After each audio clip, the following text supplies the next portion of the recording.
ಬಗ್ಗೆ ಇನ್ನಷ್ಟು ಮಾಹಿತಿಯನ್ನು ಕೊಡೋದಕ್ಕೆ ಪ್ರತಿನಿಧಿ ಆನಂದ್ ಈಗ ನೇರ ಸಂಪರ್ಕದಲ್ಲಿ ಜಾಯ್ನ್ ಆಗಿದ್ದಾರೆ. ಆನಂದ್, ಶಿಫಾರಸ್ಸಿನ ವಿರುದ್ಧ ಆಕ್ರೋಶ ಈಗಾಗಲೇ ಹೆಚ್ಚಾಗಿರೋದು, ಏನ್ ಹೇಳ್ತಾರೆ ಅಲ್ಲಿ ಪ್ರತಿಭಟನೆಗೆ ಬಂದಿರುವಂತಹವರು, ಏನೆಲ್ಲ ನಡೀತಾ ಇದೆ?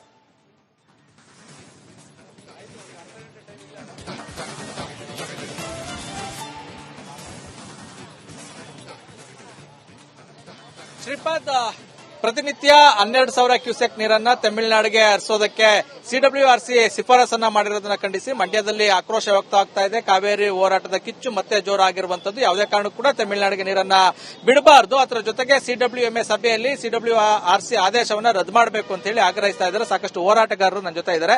ಜೊತೆಗೆ ಕೆಲವೇ ಕ್ಷಣಗಳಲ್ಲಿ ರೈತ ಹಿತರಕ್ಷಣಾ ಸಭೆ ನಡೆಸುವ ಮೂಲಕ ಮುಂದಿನ ಹೋರಾಟದ ರೂಪುರೇಷೆಗಳನ್ನು ಕೂಡ ಸಿದ್ಧಪಡಿಸೋದಕ್ಕೆ, ಜೊತೆಗೆ ಪ್ಲಾನ್ ಮಾಡ್ಕೊಳ್ಳೋದಕ್ಕೆ ರೆಡಿ ಮಾಡ್ಕೊಂಡಿರುವಂತದ್ದು, ಅದರ ರೀತಿ ಒಂದು ಸಿದ್ಧತೆ ಕೂಡ ಆಗ್ತಾ ಇರುವಂತದ್ದು. ಮೊದಲಿಗೆ ಕನ್ನಡ ಸೇನೆ ಮಂಜು ಅವರು ಇದ್ದಾರೆ, ಅವ್ರು ಮಾತಾಡಿಸ್ತೀನಿ. ಸರ್, ಸಿಡಬ್ಲ್ಯೂಆರ್ಸಿ ಸಭೆ ಬಗ್ಗೆ, ಜೊತೆಗೆ ಶಿಫಾರಸ್ಸಿನ ಬಗ್ಗೆ ಏನ್ ಹೇಳ್ತೀರಿ? ನಾವು ಇವತ್ತು ಕಾವೇರಿ ನಿರ್ವಹಣಾ ಸಮಿತಿಯ ಆದೇಶದ ವಿರುದ್ಧ ರಸ್ತೆಗಿಳಿದು ಕನ್ನಡ ಸೇನೆ, ರೈತ ಸಂಘಟನೆ, ಹಲವಾರು ಕನ್ನಡ ಪರ ಸಂಘಟನೆಗಳು ಚಳವಳಿ ಮಾಡಿದೀವಿ. ಖಾಲಿ ಬಾಟ್ಲಿ ಇಟ್ಕೊಂಡಿದೀವಿ. ನಮ್ಮ ಪರಿಸ್ಥಿತಿ ಹೀಗಿದೆ. ಇನ್ನೂ ಅಧೋಗಿತ ಸ್ಥಿತಿಗೆ ಹೋಗಿ ನಿಲ್ಸ್ಕೋಬೇಕಾಗುತ್ತೆ. ತುಂಬಿದ ನೀರನ್ನ ತಮಿಳುನಾಡು ಕೊಟ್ಬಿಟ್ರೆ ಇಲ್ಲಿರೋ ಜನ ನಾವು ಬಾಯ್ ಬಡ್ಕೋಬೇಕಾಯ್ತದೆ. ಸಮರ್ಥನೆ ಮಂಡನೆ ಮಾಡಬೇಕಾಗಿರೋ ಅಧಿಕಾರಿಗಳು ಏನ್ರಿ ಮಾಡ್ತಾವ್ರೆ? ಅಷ್ಟು ಬಾರಿ ನಾವು ಆಗ್ರಹ ಮಾಡ್ತೀವಿ, ಕಾವೇರಿ ಕೊಳ್ಳದ ವಸ್ತುಸ್ಥಿತಿಗೆ ಬನ್ನಿ, ತಾವು ಇಲ್ಲಿ ವರದಿ ಮಾಡ್ಕೊಂಡೋಗಿ ಆದೇಶ ಮಾಡದೆ ಇವಾಗ ಚರ್ಚೆ ಮಾಡಿ ಸಮರ್ಥವಾಗಿ ಅಂತೇಳಿ. ಒಂದು ದಿನ ಕಾವೇರಿ ಇಲ್ಲಿ ಭಾಗದ ಜನರ ಕೂಗಿಗೆ ಕಿವಿ ಕೊಡ್ಲಿಲ್ವಲ್ಲ ನೀವು? ಇದಕ್ಕೆ ನಮ್ಮ ಧಿಕ್ಕಾರವಿದೆ.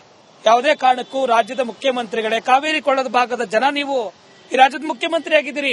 ಈ ರಾಜ್ಯದ ಜನ ಮುಖ್ಯಮಂತ್ರಿ, ಈ ಕೊಳ್ಳದ ಭಾಗದವರು ವಾಸ್ತವ ಗೊತ್ತಿರೋರು ನಮ್ಗೆ ನ್ಯಾಯ ಕೊಡಿಸಬೇಕಲ್ವಾ? ಮುಖ್ಯಮಂತ್ರಿಗಳೇ, ಈ ಆದೇಶದ ವಿರುದ್ಧ ನಾವು ಹೋರಾಟ ಮಾಡ್ತಾ ಇದ್ದೇವೆ. ನೀವು ಕೂಡ ಈ ಆದೇಶದ ವಿರುದ್ಧವಾಗೇ ನಿಲ್ಬೇಕಾಗಿದೆ. ಸರ್ವ ಪಕ್ಷದ ಸಭೆ, ಕರ್ನಾಟಕ ಬಂದ್ಗೆ ಸಂಪೂರ್ಣ ಬೆಂಬಲ ನೀವು ಕೊಡಬೇಕು ಅನ್ನುವ ಆಗ್ರಹವನ್ನು ನಾವು ಮಾಡ್ತಾ ಇದೀವಿ.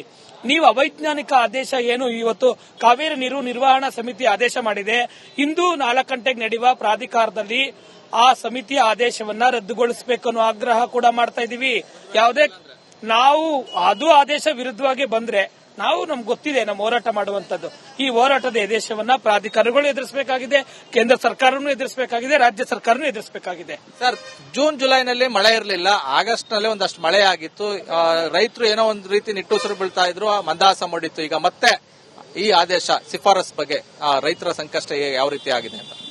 ಸರ್, ಈಗ ಏನ್ ಕೆಆರ್ಎಸ್ ಅಲ್ಲಿ 90 ಅಡಿ ನೀರಿದ್ದಾಗ ಈಗ ಸ್ವಲ್ಪ ಪ್ರಮಾಣದಲ್ಲಿ 109 ಅಡಿ ನೀರಾಗದೆ, ಈಗ ಏನೋ ಒಂದು ಆಶಾದಾಯಕ, ಏನೋ ಒಂದು ಬೆಳೆ ಬೆಳಕಬಹುದು ಅನ್ನುವ ಮಟ್ಟದಲ್ಲಿ ನಾವು ಉಸಿರು ಬಿಡುವಂತ ಟೈಮಲ್ಲಿ ಬಂದಿರದೆ ಭೀಕರ ಬರಗಾಲ.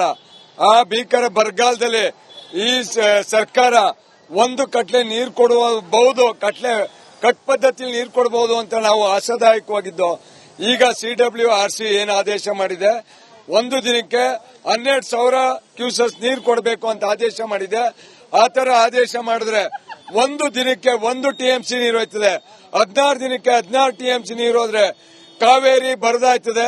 ಇನ್ನ ಉಳ್ಕೊಳ್ಳೋದು ಸ್ಟೋರೇಜ್ 5 ಟಿಎಂಸಿ ನೀರು. ನಮಗೆ ನಿಜವಾಗ್ಲೂ ಈ ಸರ್ಕಾರ ಏನು ಸಿಡಬ್ಲ್ಯೂಆರ್ಸಿ ಆದೇಶ ಮಾಡಿರೋದು ನಮಗೆ ನಿಜವಾಗ್ಲೂ ಮರಣಶಾಸನ ಬರೆದಂಗಾಗಿದೆ. ದಯಮಾಡಿ ಸರ್ಕಾರ ಯಾವುದೇ ಕಾರಣಕ್ಕೂ ನೀರು ಬಿಡದಂತೆ ಕಟ್ಟುನಿಟ್ಟಿನ ಕ್ರಮ ಕೈಗೊಳ್ಳಬೇಕು.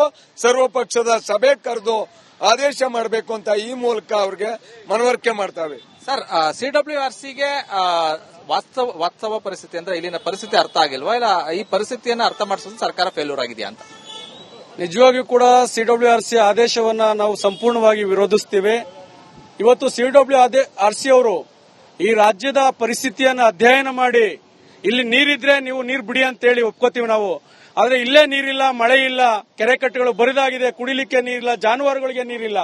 ಇಂಥ ಸಂದರ್ಭದಲ್ಲಿ ಈ ರಾಜ್ಯದ ಸಚಿವರೆಲ್ಲರೂ ಕೂಡ ಹಳ್ಳಿ ರಾಜ್ಯಕ್ಕೆ ಹೋಗಿ ಬರ ಪರಿಸ್ಥಿತಿ ಅಧ್ಯಯನವನ್ನು ಮಾಡ್ತಾ ಇದ್ದಾರೆ. ಇಂಥ ಸಂದರ್ಭದಲ್ಲಿ ಯಾಕ್ರಿ ಸ್ವಾಮಿ ನೀವು ಈ ರೀತಿ ರಾಜಕೀಯ ಮಾಡ್ತೀರಿ? ಒಂದು ರಾಜ್ಯದ ಪರವಾಗಿ ಆದೇಶ ಮಾಡಿ ಮತ್ತೊಂದು ರಾಜ್ಯದ ಜನರ ಮೇಲೆ ಯಾಕ್ರಿ ಚೆಲ್ಲಾಟ ಆಡ್ತಾ ಇದ್ದೀರಾ? ನಿಮ್ಗೇನಾದ್ರೂ ಈ ರಾಜ್ಯದ ಮುಖ್ಯಮಂತ್ರಿಗಳಿಗೆ ನಾನು ಈ ಮೂಲಕ ಒತ್ತಾಯ ಮಾಡ್ತಾ ಇದ್ದೀನಿ, ನೀವೇನಾದ್ರು ಬಿಡೋದಿದ್ರೆ ತಮಿಳುನಾಡಿಗೆ ನೀರನ್ನ ಬಿಟ್ಬಿಡಿ. ಕರ್ನಾಟಕದ ಜನತೆಗೆ ಗ್ಯಾರಂಟಿ, 6ನೇ ಗ್ಯಾರಂಟಿ ಬಿಸ್ಲರಿ ಬಾಟಲ್ ನೀರನ್ನ ಕೊಟ್ಬಿಡಿ. ಇಲ್ಲ ನೀವೇನಾದ್ರು ಕಟ್ಟಿಬದ್ಧವಾಗಿ ರಾಜ್ಯದ ರೈತರ ಪರವಾಗಿ ನಿಲ್ತೀನಿ ಅಂತಕ್ಕಂತ ನಿಮ್ಗೆ ಮನಸ್ಸಿದ್ರೆ ಏನು ನಮ್ಮ ನೀರು ನಮ್ಮ ಹಕ್ಕು ಅಂತೇಳಿ ಮೇಕೆದಾಟು ಯೋಜನೆ ಪ್ರಾರಂಭ ಮಾಡ್ತೀವಿ ಅಂತೇಳಿ ಪಾದಯಾತ್ರೆ ಮಾಡಿದ್ರಿ. ಅದು ನಿಜವಾಗಿಯೂ ಸತ್ಯವಾಗಿದ್ದಿದ್ರೆ ಈ ರಾಜ್ಯದ ರೈತರ ಪರವಾಗಿ ಎಂತದ್ದೇ ಸಂದರ್ಭ ಮಾಹಿತಿಯನ್ನ ಕೊಡೋದಕ್ಕೆ ನಮ್ಮ ಪ್ರತಿನಿಧಿ ಚಂದ್ರು ಕೂಡ ಫೋನ್ ಸಂಪರ್ಕದಲ್ಲಿದ್ದಾರೆ. ಚಂದ್ರು, CWMA ಮೀಟಿಂಗ್ ಅಲ್ಲಿ ಏನಾಗಬಹುದು? ನಗರಸಭೆ ಖಂಡಿತವಾಗ್ಲು ಈಗಾಗಲೇ CWRC ಸಭೆ ಮುಗಿದು ಅಲ್ಲಿ 15 ದಿನಗಳ ಕಾಲ 12,000 ಕ್ಯೂಸೆಕ್ ನೀರನ್ನ ಹರಿಬಿಡಬೇಕು ಅನ್ನೋಂತ ಒಂದು ಆದೇಶವನ್ನ ಮಾಡಿದೆ. ಆದ್ರೆ ಇದನ್ನ ಮೇಲ್ಮನವಿಯಾಗಿ CWMAದಲ್ಲಿ ಪ್ರಶ್ನೆಯನ್ನ ಮಾಡಬಹುದು. ಯಾಕಂತಂದ್ರೆ ಕರ್ನಾಟಕದಲ್ಲಿ ಮಳೆ ಇಲ್ಲ, ಸೊ ಇದರಿಂದಾಗಿ ಬರದ ವಾತಾವರಣ ಇದೆ.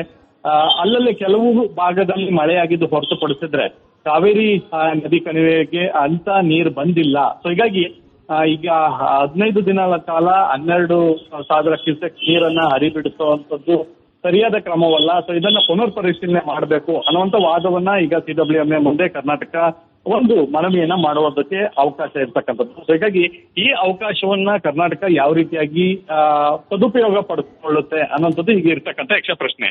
ಯಾಕಂತಂದ್ರೆ ಈಗ ಕರ್ನಾಟಕದ ಪರಿಸ್ಥಿತಿ ಈಗಾಗಲೇ CWRC ಮತ್ತು CWMA ಎರಡೂ ರಾಜ್ಯಗಳಿಗೂ ಇದಕ್ಕೂ ಕೂಡ ಸಂಸ್ಥೆಗೂ ಕೂಡ ಗೊತ್ತಿರ್ತಕ್ಕಂಥದ್ದು. ಹೀಗಾಗಿ ಈ ಹಿಂದೆ ಏನು 5,000 ಕ್ಯೂಸೆಕ್ ನೀರನ್ನ ಬಿಡಬೇಕು ಅನ್ನುವಂತ ಆದೇಶ ಇತ್ತು. ಈಗ ಮಳೆ ಆಗಿರೋದ್ರಿಂದ 12,000 ಕ್ಯೂಸೆಕ್ ಬಿಡಬೇಕು ಅನ್ನುವಂಥದ್ದು ಇರ್ತಕ್ಕಂಥದ್ದು. ಆದ್ರೆ ಕರ್ನಾಟಕದ ಪರಿಸ್ಥಿತಿ ಆ ಮಟ್ಟದಲ್ಲಿ ಇಲ್ಲ ಅನ್ನುವಂಥದ್ದನ್ನ ಪ್ರಬಲವಾಗಿ ವಾದವನ್ನ ಮಂಡಿಸಬೇಕು. ಈಗ ದೆಹಲಿಗೆ ರಾಜ್ಯದ ಪ್ರತಿನಿಧಿಯಾಗಿ ಈಗ ಅಧಿಕಾರಿಯ ಗೌರವ್ ಗುಪ್ತಾ ಅವರು ಕೂಡ ತೆರಳಿರ್ತಕ್ಕಂಥದ್ದು. ಸೊ ಅವರು ಕೂಡ ರಾಜ್ಯದ ಪರಿಸ್ಥಿತಿ ಏನು ಅನ್ನೋದ್ರ ಬಗ್ಗೆ ಬಹಳ ಸ್ಪಷ್ಟವಾಗಿ CWMA ಮುಂದೆ ಪ್ರೆಸೆಂಟೇಷನ್ ಕೂಡ ಮಾಡ್ತಾರೆ. ಇದರ ಜೊತೆಗೆ ವಕೀಲರು ಕೂಡ ಅಂದ್ರೆ ಯಾರು CWRCಯಲ್ಲಿ ಒಂದು ವಾದವನ್ನ ಮಾಡಿದ್ರು ಅವರು ಕೂಡ ಭಾಗಿಯಾಗೋದ್ರಿಂದ ವಸ್ತುನಿಷ್ಠ ಮತ್ತು ರಾಜ್ಯದಲ್ಲಿರ್ತಕ್ಕಂಥ ಸಮಸ್ಯೆಗಳ ಬಗ್ಗೆ ಎತ್ತಿ ಹಿಡಿಬೇಕಾಗತ್ತೆ. ಸೊ ಅದನ್ನ ಯಾವ ರೀತಿಯಾಗಿ ನಮ್ಮ ರೈತರನ್ನು ಕಾಪಾಡಬೇಕು, ಕೋರ್ಟ್ ಆದೇಶ ಕೂಡ ಪಾಲನೆ ಮಾಡಬೇಕು. ಇವೆರಡು ಕೂಡ ಗಮನದಲ್ಲಿ ಇಟ್ಕೊಂಡು ನಮ್ಮ ಇರಿಗೇಷನ್ ಮಿನಿಸ್ಟರ್ ಎಲ್ಲ ಕೂಡ ನಾವು ಮಾತಾಡಿ ನಾನೀಗಾಗಲೇ ಹೇಳಿದ್ದೇನೆ, ಬೆಳೆ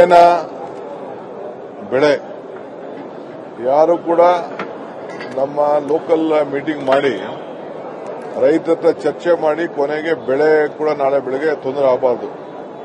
ನೀರನ್ನು ಗಮನದಲ್ಲಿ ಇಟ್ಕೊಂಡು ರಾಜ್ಯ ಬರೀ ಕಾವೇರಿ ಒಂದೇ ಅಲ್ಲ, ಇನ್ಕ್ಲೂಡಿಂಗ್ ತುಂಗಭದ್ರಾ ಇರ್ಬೋದು, ಆಲ್ಮಟ್ಟಿ ಇರ್ಬೋದು, ಎಲ್ಲ ಕಡೆನೂ ಅಷ್ಟೇ ಡ್ಯಾಮ್ ನೀರನ್ನ ಗಮನದಲ್ಲಿ ಇಟ್ಕೊಂಡೇ ತೀರ್ಮಾನ ಮಾಡಿ ಅಂತ ಹೇಳಿದ್ದೆ ನಾನು.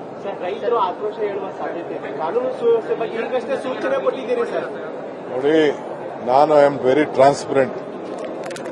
ರಾಜಕಾರಣ ಮಾಡೋರು ಟಿವಿಲಿ ನೀವೆಲ್ಲ ತೋರಿಸ್ತೀರಿ ಅಂದ್ಬಿಟ್ಟು ಸುಮ್ಮನೆ ಮಾಡೋರೆಲ್ಲ ಯಾರು ಹೋಗುದಿಲ್ಲ, ಯಾರು ಹಿಡಿದಿಟ್ಕೊಳ್ಳೋಕೆ ಆಗುದಿಲ್ಲ. ಸುಮ್ಮನೆ ತಾಳ್ಮೆಯಿಂದ ಇರಿ, ನಾವಿದ್ದೀವಿ, ನಿಮ್ಗೋಸ್ಕರ ನಾವಿರೋದು. ಜನ ನಮ್ಗೆ